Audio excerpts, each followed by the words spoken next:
एक जंगल में एक महात्मा जी रहते थे, बड़े अच्छे भगत थे।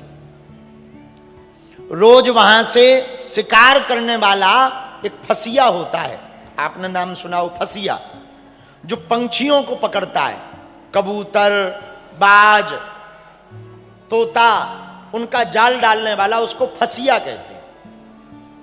एक शिकारी वहां से रोज निकलता था।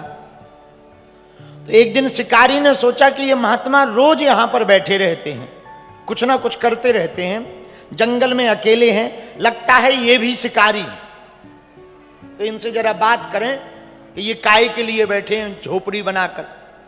तो वो शिकारी गया, महाराज आप कौन हो, आपका परिचय क्या है? महात्मा बोले, भैया हम भी तुम्हारी तरह काम करते हैं, तुम्हारा ही काम करते हैं। महात्मा ने उसकी भाषा में समझाया। शिकारी बोले, क्या करते? तो महात्मा ने कहा, तुम क्या करते? बोले, महाराज हम तो नंबर 1 के शिकारी हैं, बड़े प्रसिद्ध शिकारी हैं, हमारे दादा परदादा शिकारी रहे, और हम पंछियों को जाल में फंसाते हैं, उनको फिर बेचते हैं या खाते हैं, यही काम है हमारे।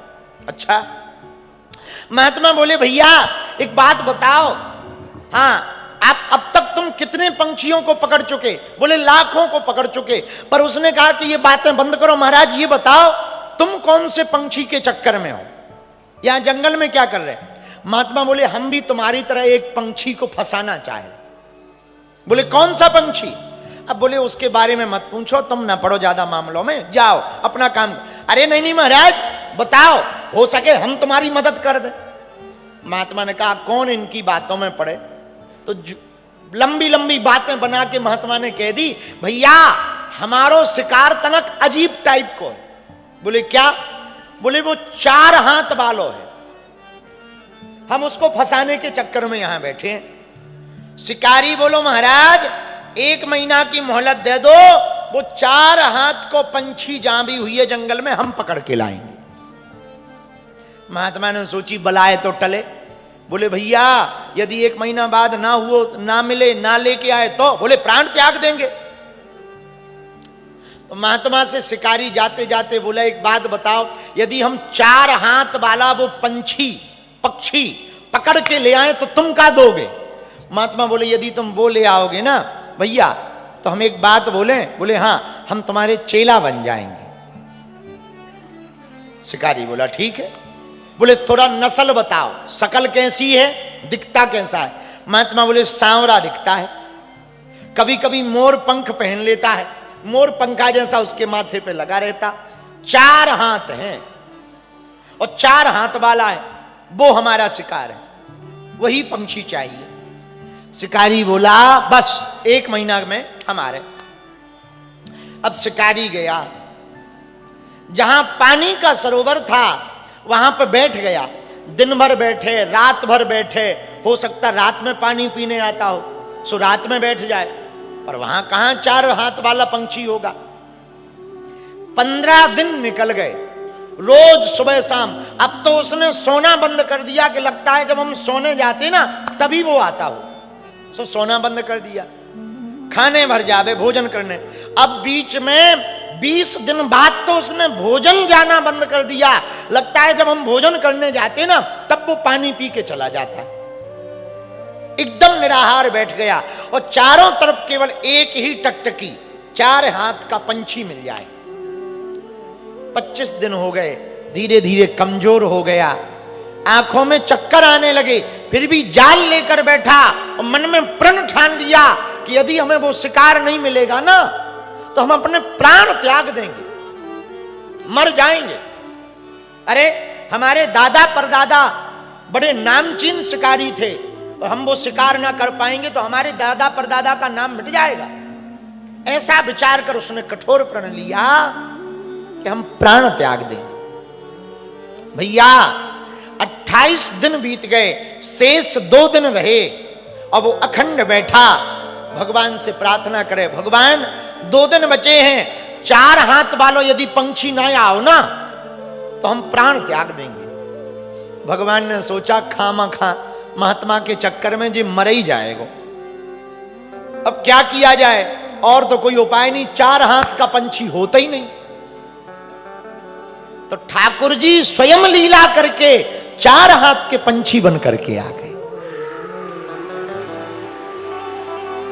और ये सत्य घटना कलयुग की बता रहे हम आपको भैया, ये कोई द्वापर त्रेता की नहीं, कलयुग की बात बता रहे भैया। आ गए सो तो ठीक है, खुद ही जाल में जाकर के फंस गए और लगे फड़फड़ाने। और जैसे ही भारी शरीर में 4 हाथ वाले ठाकुर जी को देखा, ऐसा विचित्र स्वरूप आज तक नहीं देखा, इतनी माधुरी स्वरूप आज तक नहीं देखा। लाल लाल होंठ है, सांवला शरीर है, 4 हाथ वाले ठाकुर जी पंछी बने, 2 बगल में पंखा निकाले, भगवान फड़फड़ा रहे। उसने जाल को बांध लिया और बड़े बजनी थे, सो ऊपर धर लिया, बड़ी मुश्किल से ऊपर लिया और चलने लगे। जैसे ही जाने लगे सो भगवान बोले एक बात बताओ, कहां ले जा रहे हो? बोले शर्त पूरी हो गई है, हम तुम्हें अपने तुम्हारे मालिक के पास ले जा रहे हैं, जिन्होंने कहा था 4 हाथ का पंछी चाहिए, उन्हीं के पास ले जा रहे हैं। भगवान बोले काय को पड़े हो लफड़े में, 4 बार हाथ का कोई पंछी होता नहीं, हम ही बन करके आ गए हैं। और वो महात्मा ने ऐसे ही कह दी है।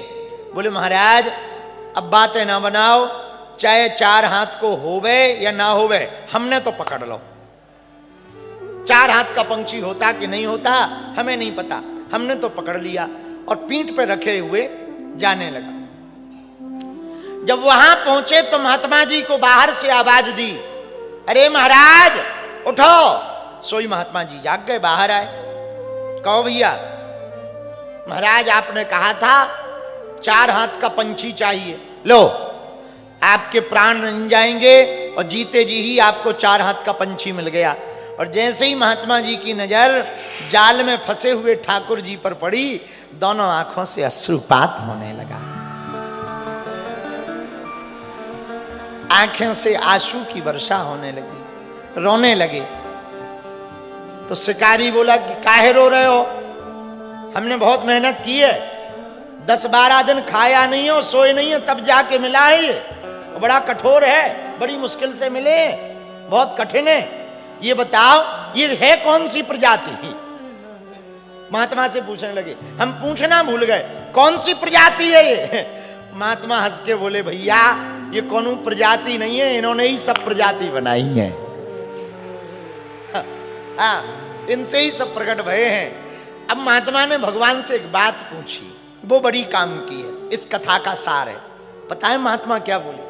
बोले प्रभु एक बात बताओ, हमको ना आपकी सेवा करत करत 20 साल हो गए और 20 वर्ष से हम माला जप कर रहे हैं जंगल में बैठे बैठे, लेकिन आज तक आपने एक झलक नहीं दिखाई है।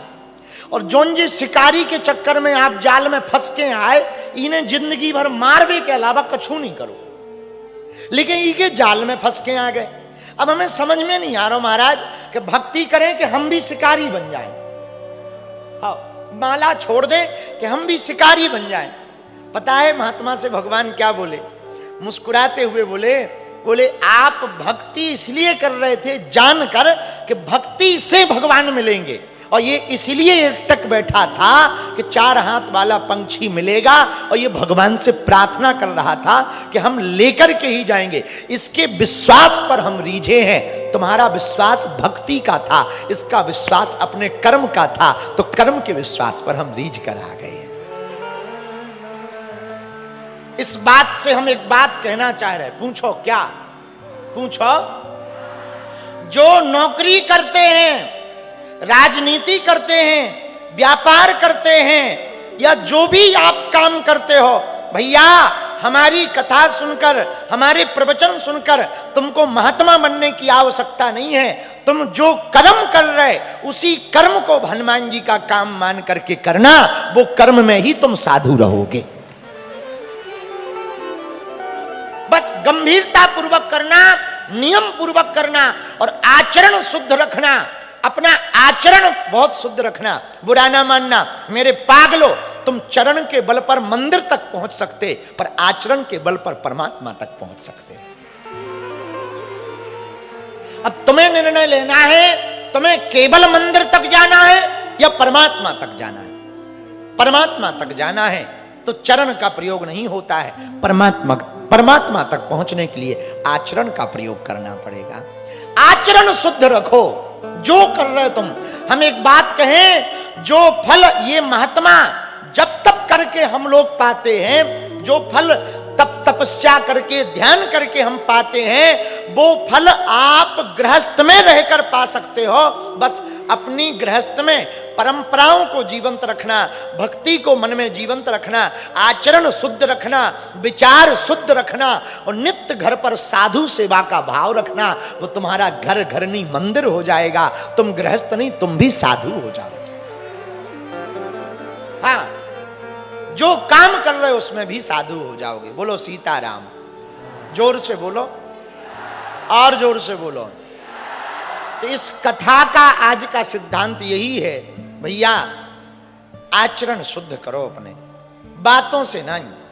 कई लोग कहते महाराज हम पे भगवान की कृपा नहीं हो रही। भैया कहां से हो जाए? तुम केवल भगवान की कृपा बातों से चाह रहे। बातों से भगवान की कृपा नहीं होती है, करना पड़ता है। अब हम कहें हिंदू राष्ट्र बन जाए, हिंदू राष्ट्र बनाओ, ताली बजाओ, तो लो ताली बजती रहेगी। हिंदू राष्ट्र, तो क्या हिंदू राष्ट्र बन जाएगा? बोलो, कहने से, बोलने से, नारेबाजी करने से हिंदू राष्ट्र बन जाएगा क्या? हिंदू राष्ट्र बनाने के लिए हम सबको धरातल पर काम करना पड़ेगा। पहले सबको कट्टर